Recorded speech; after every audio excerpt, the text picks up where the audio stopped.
Right guys, second time I'm trying to make this video as I got partially interrupted earlier on.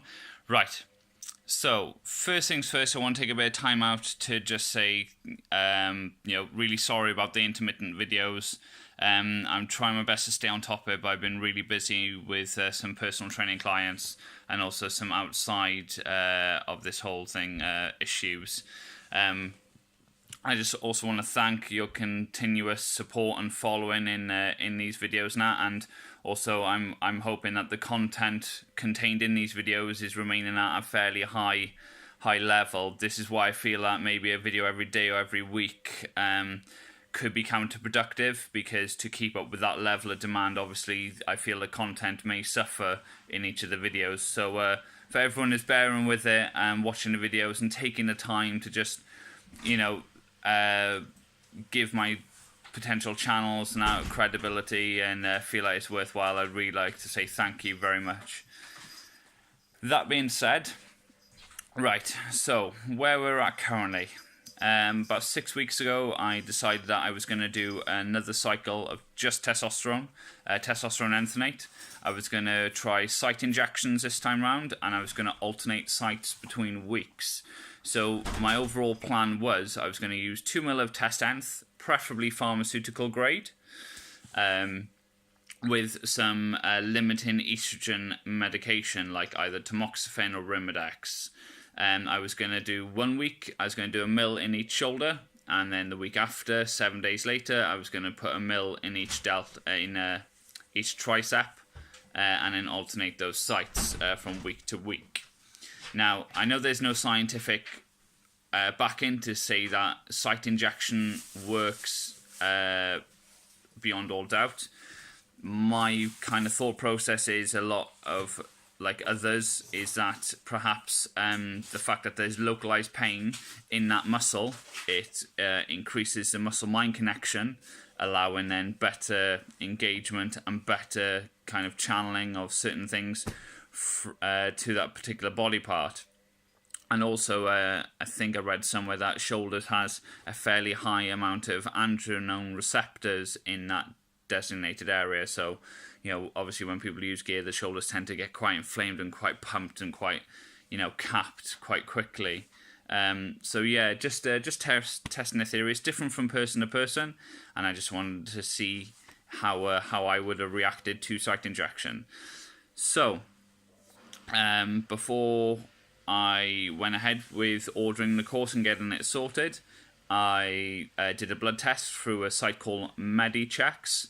Highly recommend this site in terms if you want to get your bloods checked for hormone levels and everything else you may want to know. One bit of advice I would do with the MediChecks is that listen to the instructions and the tutorials closely. I did 2 samples firstly, because both the first and second one I kind of fucked up myself, because I just thought I knew what I was doing, and I just when I did it and I corrupted the sample. Third time round, listen to people who've done it, read the information fully, and I had a completely fine test.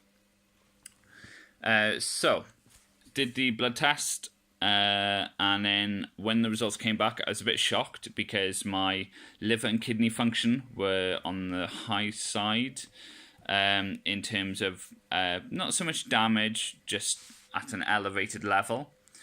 Also, good and bad cholesterol was elevated, not drastically, but enough for me to want to do something about it. And also, red blood cell count was a bit high. So I spoke to a few people, including a certain Mr. Dave Crosland, who I still believe is one of the foremost minds and information givers on any performance-enhancing topic. Really, guys, this guy is such an underestimated tool. He can be located very easily online. Whether he charges you for his advice or not, it'll be the best money or the best time you'll ever spend just getting to know what you're trying to do. So on the basis of the advice I was getting from other people and also the information I was given through the blood test, I decided that I was going to reduce my overall diet of fat intake. I was going to reduce carbohydrates and bring in a more steady platform of carbohydrates. Simple things like swapping out white potato for sweet potato. I was going to drastically reduce my sugar intake, which for the last 4 weeks I've had almost zero sugar intake, and I feel a million times better. Sleep has improved. Overall energy is improved. No mood swings, nothing. Decreased the amount of water I was drinking. I was drinking anywhere from 5 to 7 litres a day on average. Some people will ask why, and I just basically went to the extreme point of water is good for you, it'll help muscle mass and it'll help protection of the body, and I took it to the extreme end of the scale.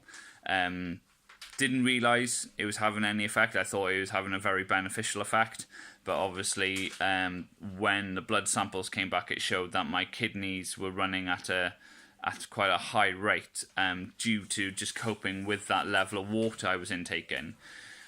So I've roped that right back to 3 to 4 litres a day. That's including training days. Still find that's more than adequate. Still feel thirsty a bit now and again. My mouth runs a bit dry, but the other benefit is it's very nice not having to wake up at least once in the middle of the night to go and have a piss. So yeah, I would say dramatically, but for me it feels like I've dramatically changed my my eating structure. I've brought 5 meals down to 4, reduced protein intake just a tiny amount. Noticeably lost a lot of weight. I believe it's more I've lost fat than I've actually lost muscle, as my numbers in terms of the gym are still increasing or staying the same, and my overall weight is coming down, which is a fairly good indication that a lot of muscle mass is being preserved. I have no doubt that maybe a little bit of muscle tissue is being lost currently, but I'm not really fully into my stride in my cut. I don't really want to get fully into a stride of a cutting phase until I can actually be using performance-enhancing drugs, i.e. test, just to preserve the most amount of muscle as I can to help it, from being sacrificed.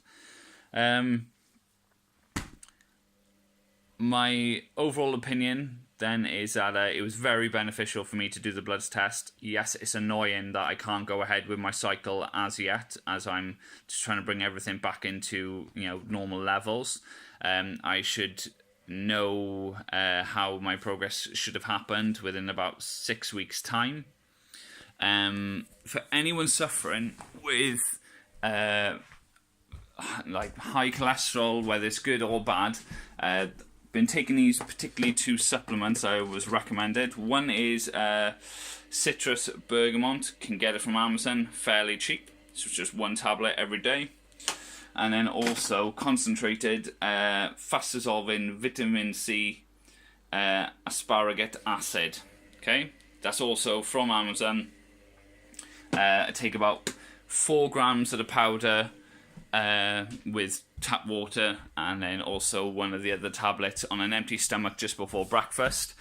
So I've been told that should really help stem the overall cholesterol intake from my diet, so that should help bring things back to normal.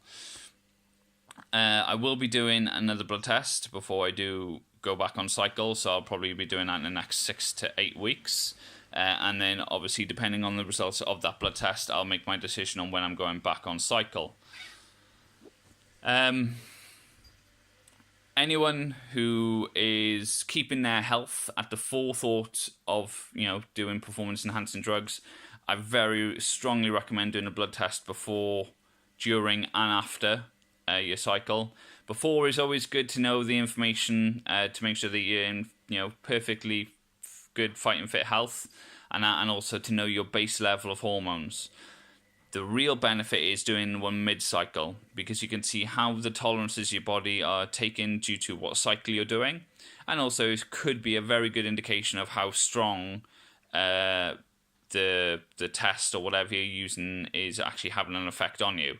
If you take the test midway through and your test levels are almost slightly elevated from when they weren't before you did it, obviously something's not right. there could be a quality issue. If they're, sky high, everything's running okay, then obviously, that there's a good chance it's pretty good stuff what you're using. It's the cheapest way of actually finding out whether the gear you're using is any good or not. And then obviously for after your cycle, doing another blood test. I would advise doing it after your full PCT, maybe in a couple of weeks after that, just to see and show, if you've done any damage at all, or, if there's anything you need to particularly look at while you're off cycle to focus on in terms of keeping your health at, the highest level it can be. So yeah, big fan of the blood tests, and that site again is Medichecks, very easily found. Also, Dave Crosland, fountain of information. This guy does a lot of webinars. He will even address topics directly that you may have an interest in or whatever. I mean, this guy's mind is like an encyclopedia. It's such a useful thing to know about Dave. I really think that anyone's got any questions, check him out. So yeah, that's where we're at. So hopefully in the next couple of weeks, I will do another blood test. What I'll do is I'll actually video the whole thing, just to give people a better indication and idea how to accomplish a good positive blood test. And then we'll go from there. I'm probably still going to stick with the same cycle. I have been looking at growth peptides currently and looking into finding as much info as I can about them, to come up with maybe a game plan where I could use them alongside test. But I won't do anything with the peptides until I feel my knowledge is at a satisfactory point. Anyway, guys, I hope this video really helps. And don't forget, if you're doing a cycle, stay healthy, stay safe, check your bloods. Take it easy.